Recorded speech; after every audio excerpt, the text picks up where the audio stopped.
அழகற்கு அறியவன் நிலவுலாவிய நீர்மலி வேணியன் அலகிற்சோதியன் அம்பலத்து ஆடுவன் மலர் சிலம்படி வாழ்த்தி வணங்குவான். 63 அற்புத வரலாறு எனும் இனிய தொடரிலே இன்றைக்கு நாம் காணவிருப்பது 52ஆம் நாயன்மாராகிய முனையடுவார் என்பாரின் காவியம். இவர் தொண்டை நாட்டுக்கு அண்டையிலே வாழ்ந்தவர். இவர் ஒரு சிறந்த படை வீரர், போர் வீரர்.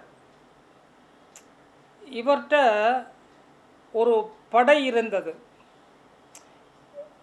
அதை கூலிப்படைன்னு சொல்லலாம்.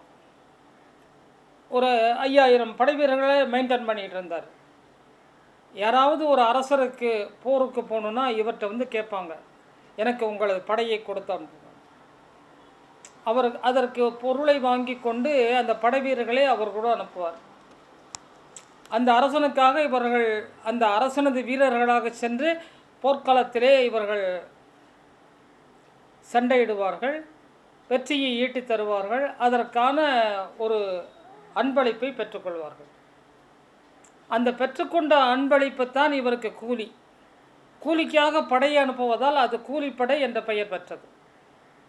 சரி, அதுக்கும் இவருக்கும் என்ன தொடர்பு? இவர் எப்படி நம்ம நாயன்மார் ஆனார்? அதுதான் செய்தி.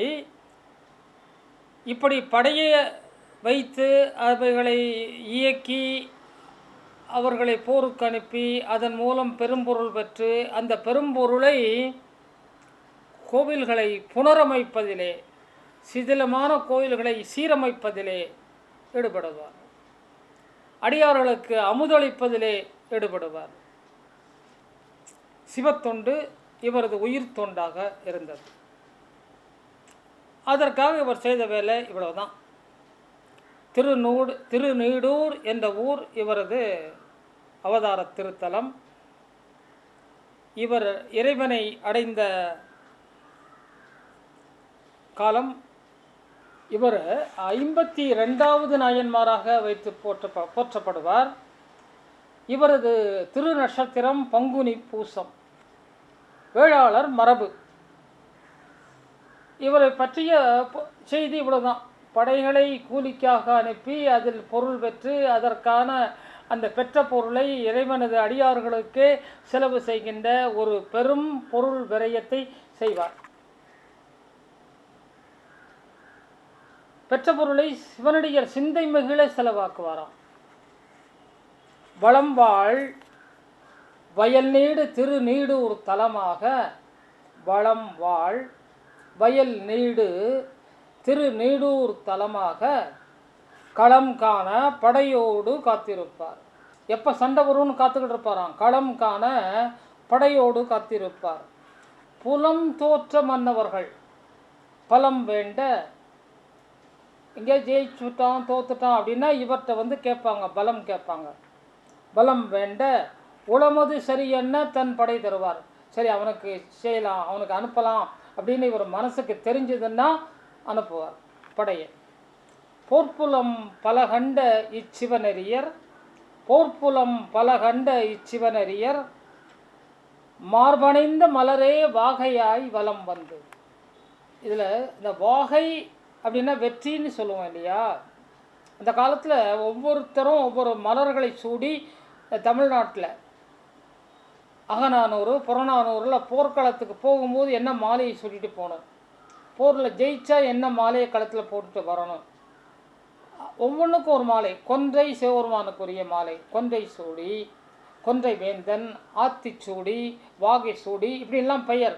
பூக்களை வைத்து அந்த அடையாளத்தை நாம் கண்டுகொள்ளலாம்.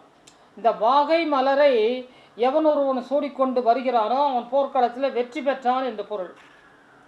அந்த வாகையை சூடுவதையே வெற்றியை அடைந்தான் என்பதற்கான தமிழ் வார்த்தையாகவும் அமைந்தது. அவன் வாகை சூடினான் அப்படின்னா வெற்றி பெற்றான் தான் நமக்கு தெரியும். ஆனால் அதனுடைய உள் அர்த்தம் என்னன்னு கேட்டால், உட்பொருள் என்னவென்றால் வாகை மரத்து பூவை சூடினான் என்றால் என்ன பொருள்? அவன் வெற்றி பெற்றான்னு அர்த்தம். என்ன அருமையான தமிழ் வார்த்தைகள் பாருங்களேன். எந்த மொழியிலும் இல்லாத ஒரு மொழி, ஒரு பொருள், ஒரு அழகு, ஒரு உண்மை. ஒரு மகிழ்ச்சி இந்த தமிழ் மொழிக்கு உண்டு. வாகை சூடினான். வாகை சூடினான்னா வாகைங்கிற மரத்தின் மலரை சூடினான் என்ற பொருள் அல்ல, அவன் வெற்றி பெற்றான்னு அர்த்தம். அதே நேரத்தில் அந்த வாகை மலரை சூடினான்னு அர்த்தம். தனது முடியில், திருமுடியில், கிரீடத்தில், மகுடத்தில் அந்த வாகை மரத்தோட அந்த பூவை பார்த்தீங்கன்னா தெரியும், அப்படியே பச பச பசன்னு இருக்கும். ஒரு கொக்கு தலை மாதிரி இருக்கும், வெவ்வேறு கலரில் இருக்கும். அதில் சூடி வைத்தாலே ஒரு அழகு.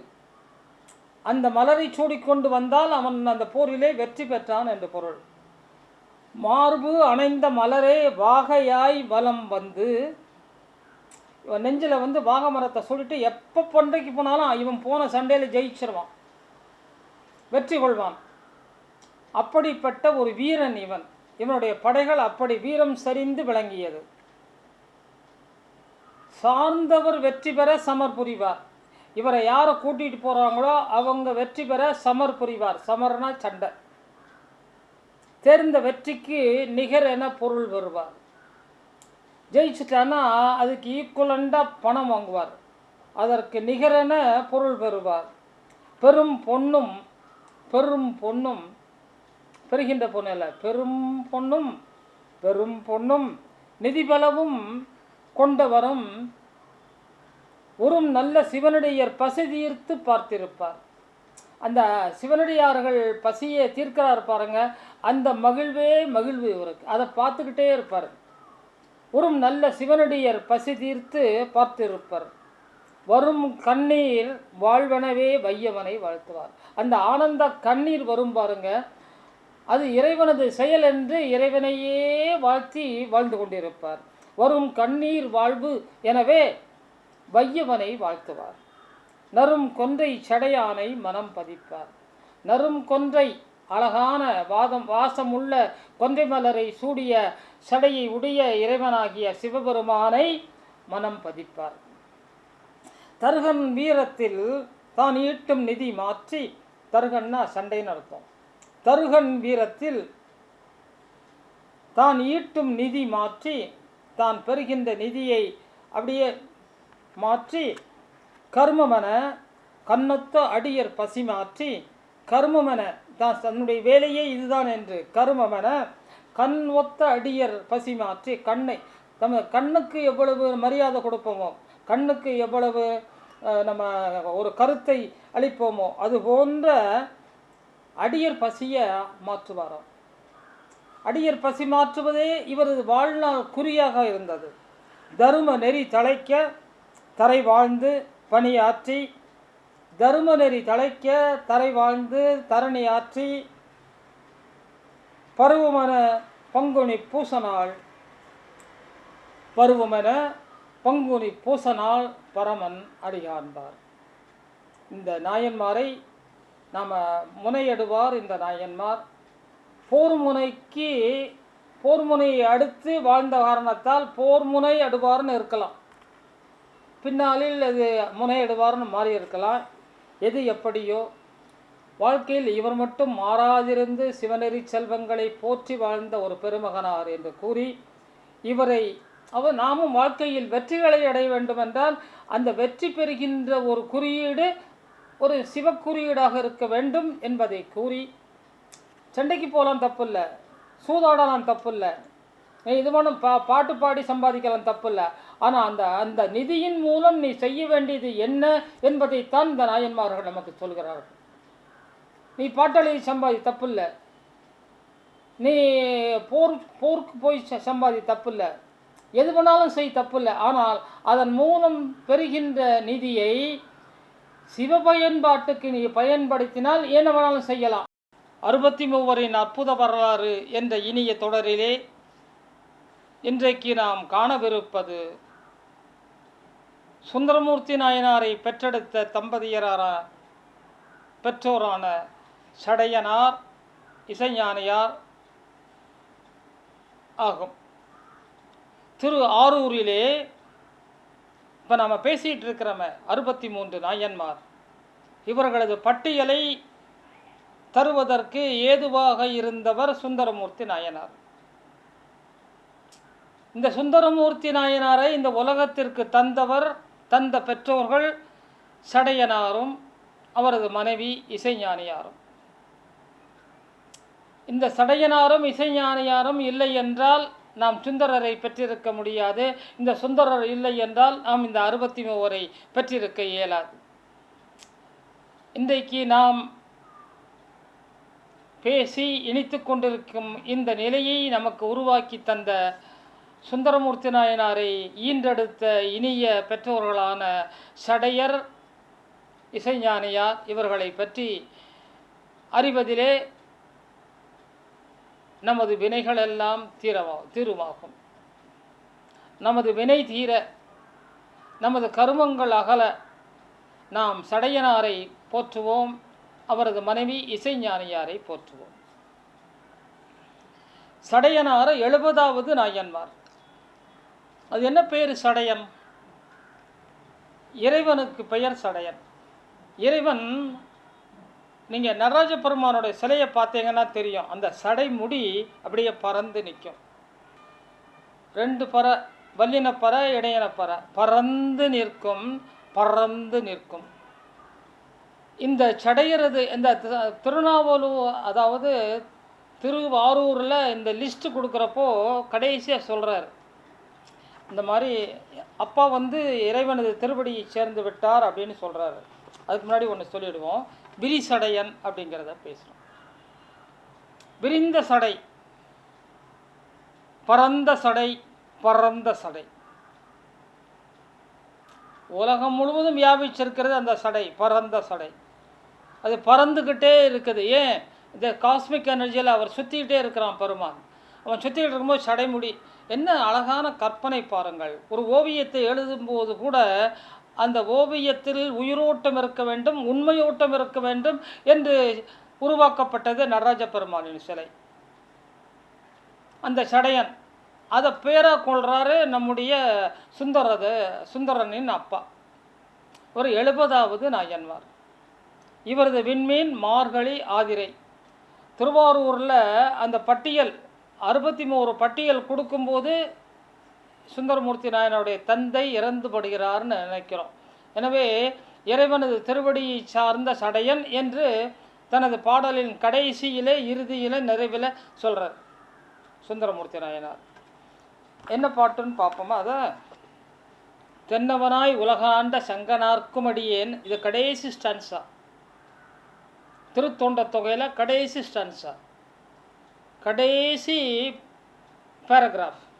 மன்னிய சீர் மறைநாவன் என்ற ஓர் பூசல் வரிவளையால் மாணிக்கும் நேசர்க்கும் அடியேன், தென்னவனாய் உலகாண்ட சங்கனார்க்கும் அடியேன், திருநீலகண்டத்து பாணனார்க்கடியேன், என்னவனாம் அரணடியே அடைந்திட்ட சடையன், என்னவனாம் அரணடியே.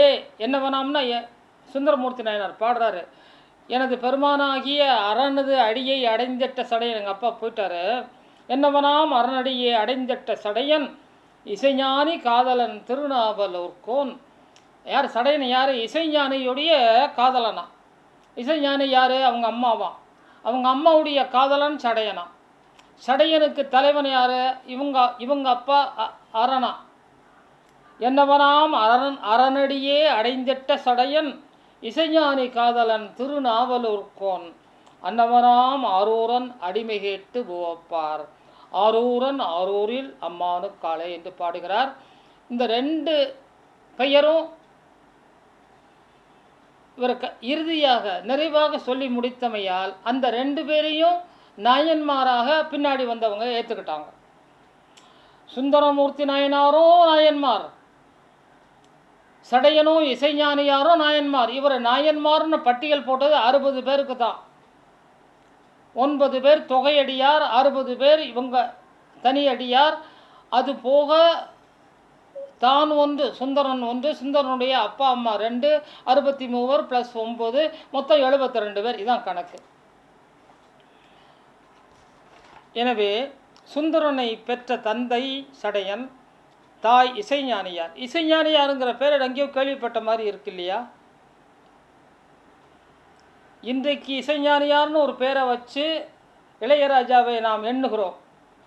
இசைஞானி இளையராஜாவை எண்ணுகிறோம் இல்லையா? அதுக்கு முன்னாடியே இசைஞானியார் என்ற ஒரு பெயர் இந்த நாட்டிலே பெயராகவே வழங்கப்பட்டிருக்கிறது என்பதில் எவ்வளவு மகிழ்ச்சியாக இருக்கிறது.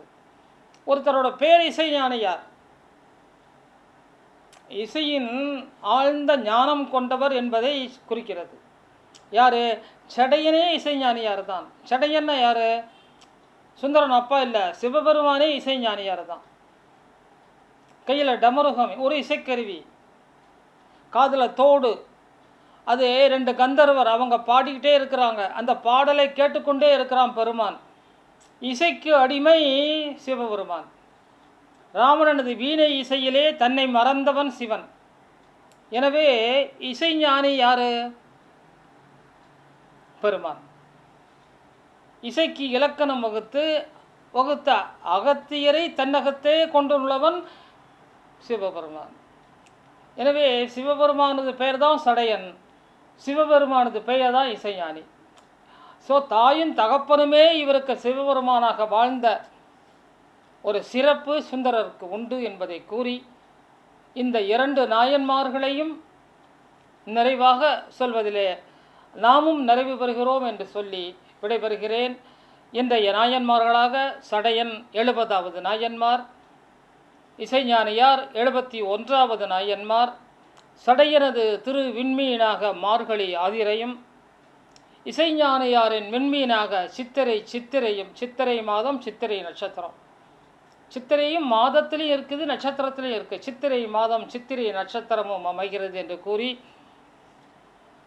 நம் வினைகளிய இவர்களை நிறை செய்கிறோம். நன்றி, வணக்கம். நமது பலம் திருச்சிற்றம்பலம், திருச்சிற்றம்பலம், திருச்சிற்றம்பலம்.